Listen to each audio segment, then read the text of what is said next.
That should work. Sitting there listening to served under several ministers sounded sort of like you can't keep a job, you know? What is that? But I wrote it. So good morning, good morning, good morning. It's so nice to be here with you once again. I'm honored by your presence and the opportunity to share your hospitality in this beautiful place and the wonderful meditation this morning. Thank you. Up in Albuquerque today and this weekend, they're celebrating Albuquerque Pride. So I bring you Albuquerque Pride greetings and blessings on their behalf. So thank you, thank you, thank you. When I first sat down to think about talking to vulnerability to empowerment, my first thought was, oh my goodness, how am I going to talk for 20 long minutes about vulnerability to empowerment? And about 3 hours later, I sent a text to Bonnie that said, included the following phrase, which had then come up. How am I going to cut this down to just 20 short minutes? So it was an interesting process, getting ready to come down and talk to you today. And one of the things that I came up with was, it started with a dictionary, just to look up vulnerability.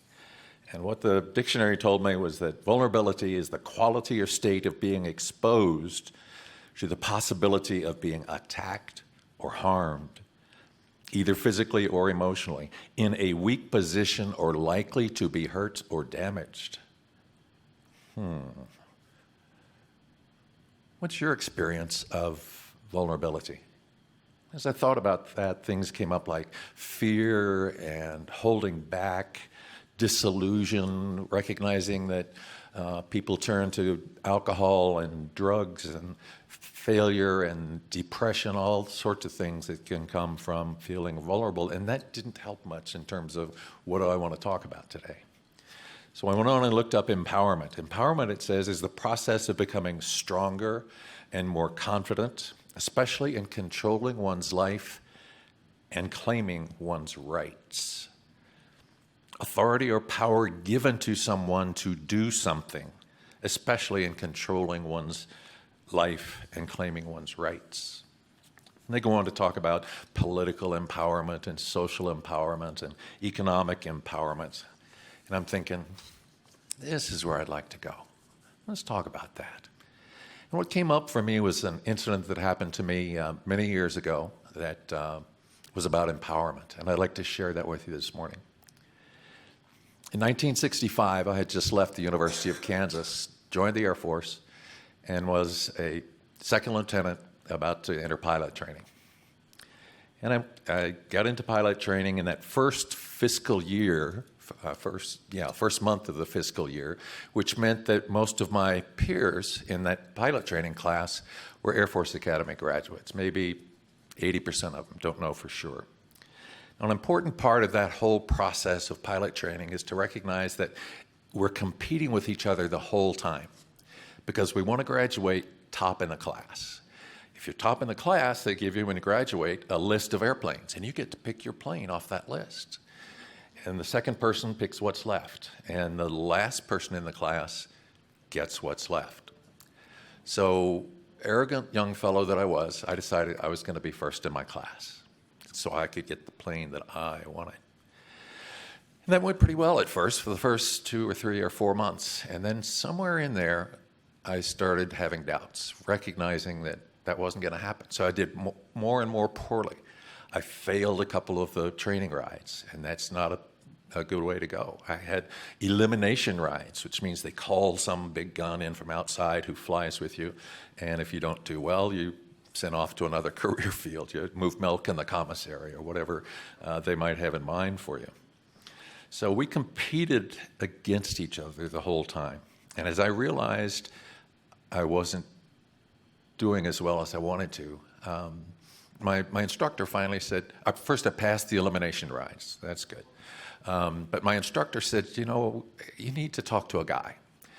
So he gave me the name of a guy, and I called the guy up, and he had a lot of questions. But the first one on the phone was, are you married? And I'm going, Yeah. He said, well, why don't you and your wife come over to the house tonight and we'll talk for a while. So we did that. We showed up that night. And he had a lot of questions. And once he came to realize my situation, he looked at me and said, are you kidding me? Do you know who the other people in this class are? Who they are? So these are approximate numbers, not exactly what he said, but he said 20,000 people started 6 years ago and applied to go to the Air Force Academy. Of those 20,000 people, 4,500 were accepted. Of those 4,500, only 2,000 graduated. And of those 2,000, 900 of them got into pilot training. So you're looking at the remaining 4.5% of people that started at 20,000 6 years ago. This is the cream of the crop. They've been through a culling process that has kept only the very best. And you, young man, are not going to be in the top of your class. And I'm kind of going, oh, man, okay. He went on and said, success is not being the top of your class. Success is graduating, pinning the wings on your chest, and have a life. I went, yeah, I can do that.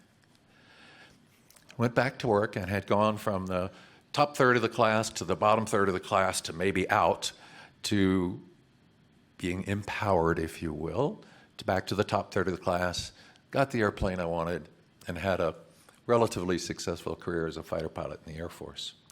That man changed my consciousness in a way that empowered me to go on and have that successful career and a family. What that told me, a quote that I found when I was doing research is, and I don't know who said it, but it's true. We are at our most powerful when we no longer need to be powerful. So what, you may say? Well, here's where science of mind comes into my mind. When I first thought about vulnerability to empowerment, I thought, okay, I flew airplanes, so I think about a checklist. Need a checklist. I'm going to have to come up with a checklist to bring today of things we do, boxes we check off so that we can be empowered. There isn't a checklist. It's a process. It's a process. A process I call life. Think about the journey we're all on. We started very, very vulnerable, living inside our mother's womb, relying on her for our blood, our oxygen, our nutrition that became our bodies. After we're born, we're very vulnerable. Again, we need to be fed, we need to be cared for, protected from the lions and the tigers.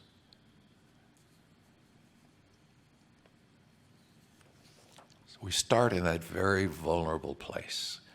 And then as we're growing and moving into life, we're learning the skills, we're getting acquainted with this thing we call our body and have that experience of going, oh, what was that?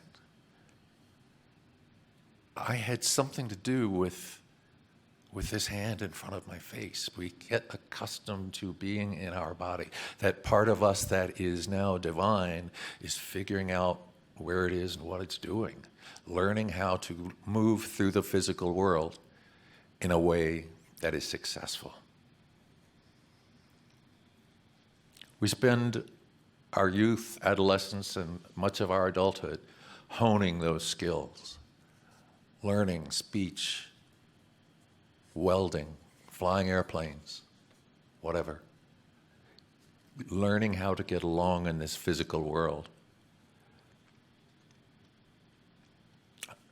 We do that. I did that. I made a career in the Air Force. I started a family, had 2 children. I felt empowered because I thought I had control over that physical environment. Could make the choices necessary to move through that, to have a comfortable life and fulfilling life. I felt empowered. We feel empowered when we understand that we are always at choice about who we are in this world and about being successful in those choices we make. That's the grade criteria we give ourselves. And unfortunately, I think along in there is where a lot of us stop. You say, oh, I've got my stuff together. I've got this family, this career. I've got a house. Things are going well. And the physical journey has begun. We feel powerful. We fight back against the vagaries of life, the tragedies, the injustice, the pain. We fight well. We win some, and we lose some. And somewhere in this struggle, we realize we aren't in the control, we don't have the control we think we do. Maybe we got fired. Maybe a friend or a loved one gets sick or dies. We start thinking, man, if I had only, and then fill in the blank, then that wouldn't have happened. Like, because I control things, right? No. The lesson of life for me was that we don't. We feel that inadequacy, and we carry that inadequacy and fear of failure around with us. And I think that many in our culture live with that fear somewhere within us that guides and directs us in ways that are about being vulnerable, not about empowerment.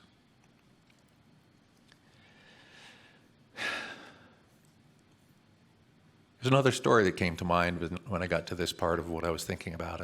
It's about running a marathon. I ran a marathon many years ago, the first British-American marathon at Stratford-on-Avon in England. And a bunch of us thought, how cool would that be to run in a marathon?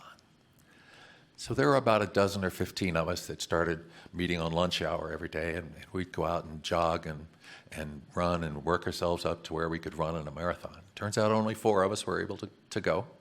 And we got over there, and they had moved it to a different place, but that doesn't matter.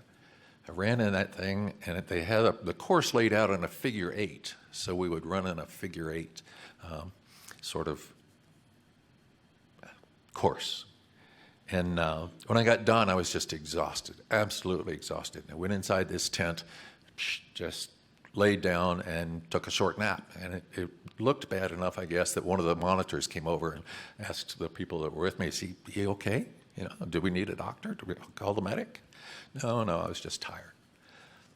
But when I came back and realized, what I had done and looked at the times, I realized I hadn't run the whole course. I had cut off one of the parts of the figure 8. And by my calculation of the time, I had run about 21 miles. And of course, in the mentality we just talked about, that's a failure. Man, I didn't win the race. I didn't even finish the race, technically. And there was an opportunity to feel vulnerable, to be a failure, and to have not succeeded at what I wanted to do.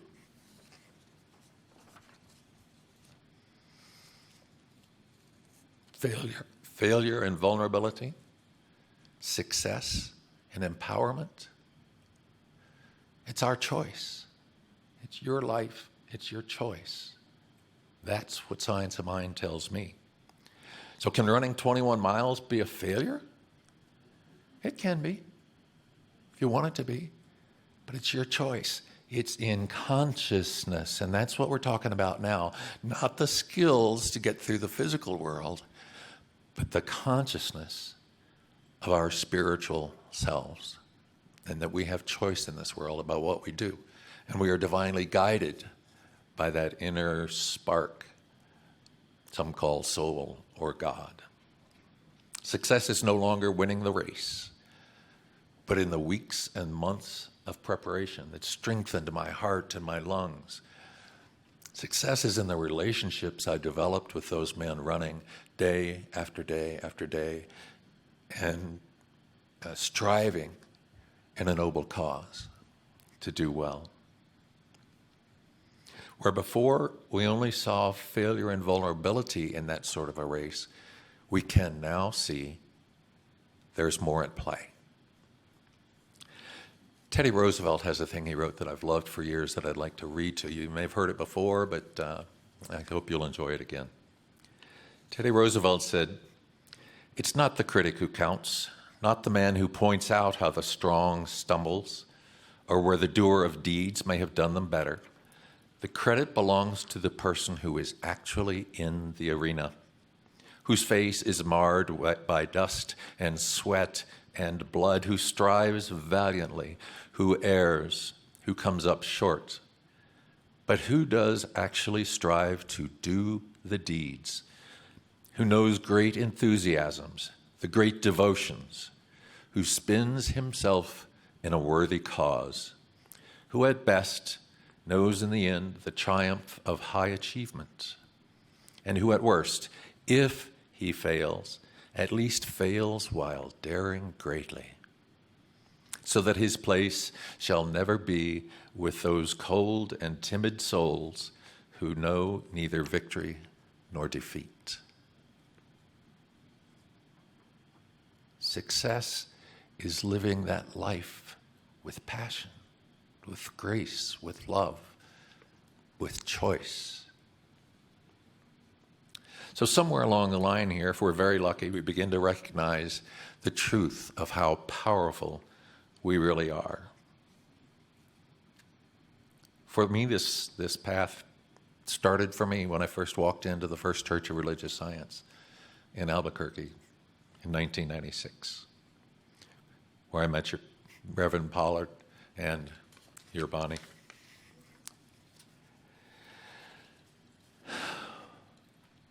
Ernest tells us we're always at choice. In this moment, in this time, in this place, this collection of people came together to create this moment, this perfect moment, if you will. There are many things it is not. There's someone may not be here that you think is here. There may not be enough million-dollar donors, but it's perfect just the way it is. Our entire lives have been taking a course through time and across the world to bring us right here, right today, to create this experience. Your life is the same way. It's not a failure because of whatever decisions you made. You didn't finish the race. You didn't run the race. It's a success that brings you here to this very moment. All of the decisions you've made, the places you have been, the preparation got you here. Reminds me of about intention and how we do things. Years ago, there had been a big snowstorm up in Albuquerque, and at the First Church of Religious Science, they had taken a snowplow and pushed all the snow off the parking lot so we could go to church, go to the center. And I came out one evening, and down at the other end, the big pile of snow up to the eaves of the roof in a separate building we had there. And it had melted and frozen several times, so it was hard and crusty. As I came out in the evening, down at the far end, my grandson was there, trying to climb this pile of snow. And he tried and slid back down. So he went around, tried the other side, and slid back down. And after trying 3 or 4 times, and he finally managed to claw his way up to the top, and he was on the top, and he stood up, and he went, "Success." He could have decided he was a failure when he slid back down the first time, but he wanted to climb the darn thing. He made the choice to keep at it. And the exaltation I saw in that gesture, he never saw me. I've got to tell him that story because I've never told him the story that I saw him do that. He's 21 now and needs to know that his grandfather saw him have that moment of success. So his gesture was, yes, you can. And what I say to you is, yes, you can. Look at what you've done. Look at all you've done that brought you here. the fights where we fought the good fight, the ones where we didn't, brought us successfully to this time and this place. I invite you to recognize the empowerment within each one of us is what creates this moment. Life.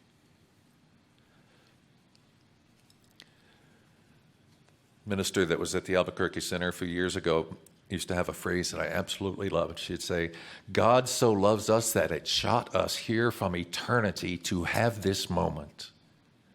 And this moment is perfect. Woo. Feeling safe. That's what happens from empowerment also. Recognizing we have choices and we are indeed safe. What's the old phrase? If God is for us, what can be against us? And what we know is that God is for us, is blessing us in every moment. Those moments when we stub our toe and are tempted to think we're a failure. It's not. So what's your experience of feeling empowered? We won't go to that other place of feeling vulnerable, but of feeling empowered. For me, it's my experience of life, recognizing the things, choices we've made, the things we've done. Knowing that on the other side of that veil that I call birth, and the veil I call death, on the other side of that, we are indeed perfect, empowered. So empowered we get shot here from eternity to have this moment. Whew. So lots of empowering experiences for me. It was about adolescence, going to college, first person in my family and ever to have gone and graduated from college, to be a pilot, to raise a family. Ernest has this to say, and it's on the back of my cards, by the way. This is the way I carry Ernest with me in every moment of every day. He says, there's a power for good in the universe, and you can use it. In other places, he says, and I can use it. You can use it. We all can use it. He tells us that that power is prayer. And that's what we do here. That's what we've learned from Ernest to do in a way that worked for him and works for us. You know, it's the same way he did it doesn't work for us. We do it in a way that does. So you'll notice every practitioner that does a treatment probably does it a little bit differently if you're paying close attention to that. If you're just accepting the prayer, then don't worry about it. But that power is prayer. So finishing up, Rumi had a quote. Rumi is the 14th century Persian poet that I absolutely love. He says, out beyond ideas of wrongdoing and right doing, there is a field. I'll meet you there. That folds nicely into, for me at least, into what we're talking about. He says, once we can release judgment about this is right and that's wrong, and be in that place of empowerment, wow, you're so powerful. Beyond those judgments, those fields of right doing and wrongdoing, you are already fully empowered. I invite you to step boldly into that empowerment. Embrace the whole perfect and completely empowered person that you are. You truly are, right here, right now.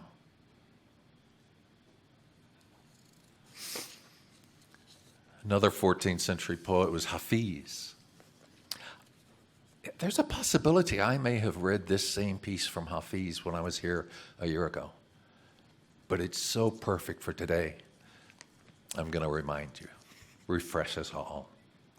Hafiz says, now is the time to know that all that you do is sacred, that all your ideas of right and wrong were just training wheels to be laid aside when you can finally live with truth and love. What is it in that sweet voice inside you that incites you to fear? Vulnerability? Now is the time, he says, 14th century, 600 years ago. Now is the time for the world to know that every thought and action is sacred. Now is the time for you to deeply compute the impossibility that there is anything but grace. Now is the season to know that everything you do is sacred. Way before Ernest Holmes. One of those basic truths. So, by way of doing a reading, I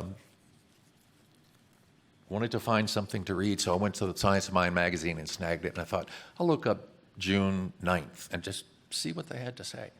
So I found my Science of magazine and looked up June 9th, and it said March 9th. So this was an old Science of Mind magazine hanging around the house,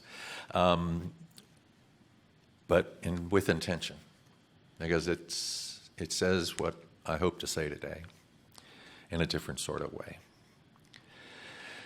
It goes like this.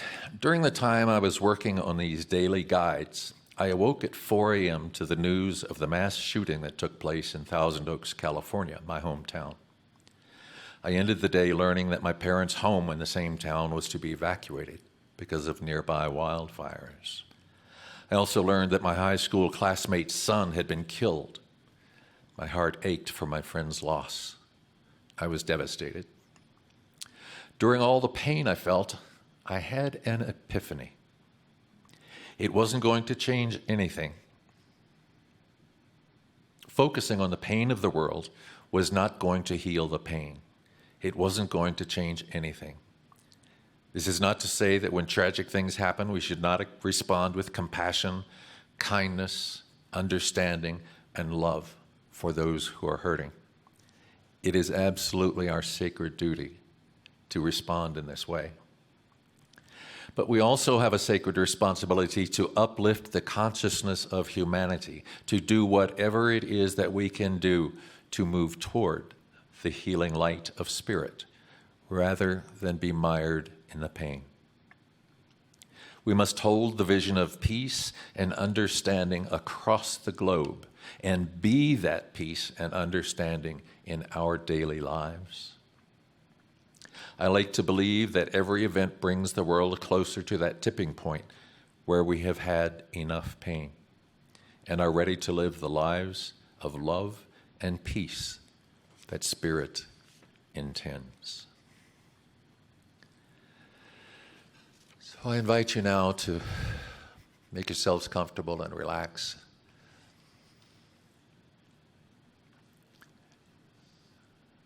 And let me present a closing. And what I know is that there is one life. That life is God's life. That life is perfect. And that life is my life now. That life is your life now. Perfect life. Perfect unfoldment. And what I know is that this coming together this morning is perfect. A perfect beginning to a perfect day. And know that each of us is empowered to live those lives of passion that Spirit intends on our behalf.